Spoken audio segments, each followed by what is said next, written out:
Welcome to the Genius Factory. Enjoy the video. You start by checking the harness fit and the device integrity because safety is non-negotiable. Once done, put your harness on, tighten the waist and leg loops, and double the buckle. Next, visually inspect the auto belay for frays, tags, and smooth retraction. If anything looks off, stop. Clip the auto belay carabiner to your belay loop and lock the gate. Tug sharply to verify attachment.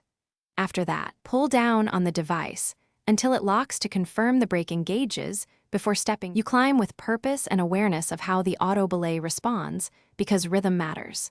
Begin with a few controlled moves to test how the device takes up slack and holds you during a brief weight application. As you move higher, keep a steady pace and avoid explosive reaches that can overload your grip or shock the unit. If you choose to fall on purpose, lean back, straighten your legs slightly, and relax your arms so the device can arrest smoothly.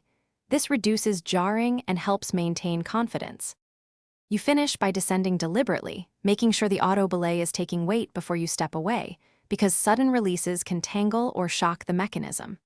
When you reach the ground, keep tension on the line, unlock and open the carabiner, then remove it from your belay loop only once you're stable. Finally, do a quick post-ride check. If the cable is noisy, won't retract, or seems to stick, don't force it. Step aside, signal staff, and treat the device as out of service until inspected. Thanks for watching. If you found this helpful, don't forget to like and subscribe.